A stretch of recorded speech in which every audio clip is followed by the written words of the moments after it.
Are you serious? Are you serious? Egypt has launched an airstrike, and they're destroying ISIS militant camps after the attacks on the Coptic Christians in that bus this weekend, leaving 29 people dead and 25 wounded.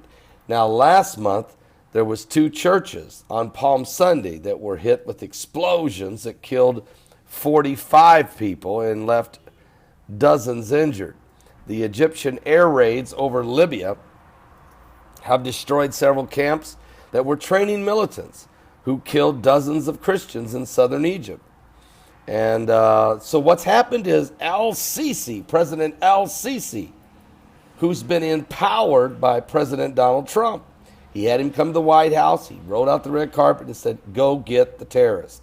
Then when Trump went to Saudi Arabia and spoke to 54 Arabic nations about go get the extremists, these terrorists, El-Sisi of Egypt was sitting on one hand, and the Saudi Arabian king, King Salman, was sitting on the other. And the Jordanians were right next to them.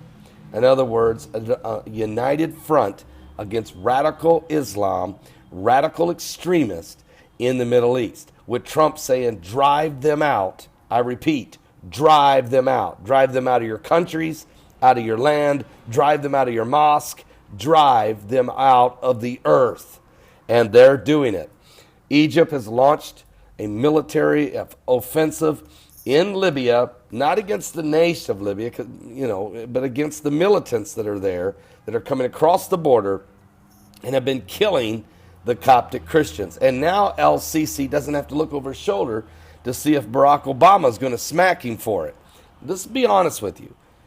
Barack Obama would not even meet with President El-Sisi, but instead he demanded, when El-Sisi arrested Mohammed Mursi, remember him, the leader of the Muslim Brotherhood, personal friends with Bill and Hillary Rodham Clinton, and was the leader of the Muslim Brotherhood, who had 250,000 Egyptians chanting, millions of martyrs will march on Jerusalem.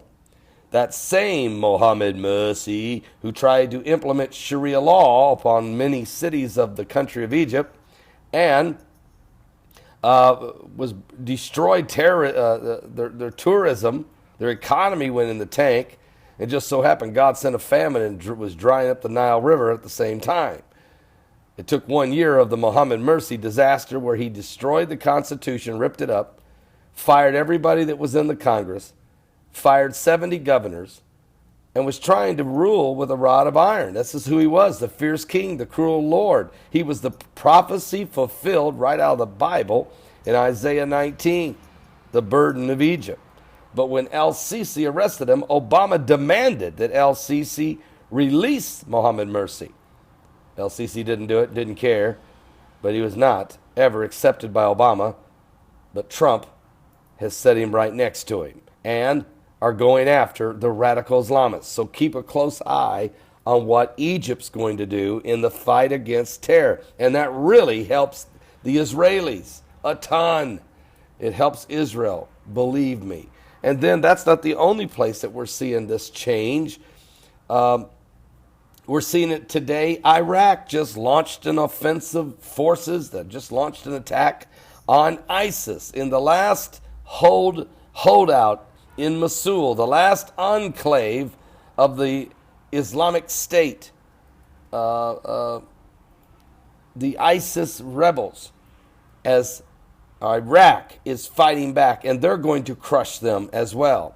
And watch and see, the Philippines, who just had a city overtaken by ISIS, will go in there with their commandos and attack helicopters, and they're going to try to take back their city that was destroyed. And now we're finding mass graves and bodies piled of civilians murdered by these ISIS regime. But Trump has called for nations to feel free and drive them out. And because he's given them political cover and strength and fortitude, they're going forward.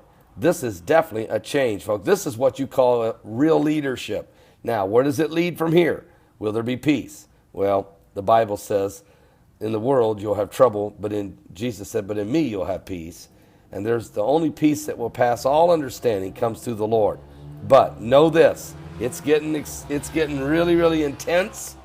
It's getting the energy levels high, and we're seeing a change in the atmosphere for sure in the Middle East. Stay tuned. Do not miss tonight's Sunday night live broadcast. Starts at 7 p.m. Eastern. I'll be live from Jerusalem. Now that's 2 a.m. here, so get the sleep out of my eyes. I'll be ready to go. Hopefully we'll have enough bandwidth to broadcast tonight's broadcast. Please join me. Be patient. If we buffer a little, we're going to do our best, okay? 7 p.m. Eastern, Sunday night, live from Jerusalem. I'll see you tonight. God bless.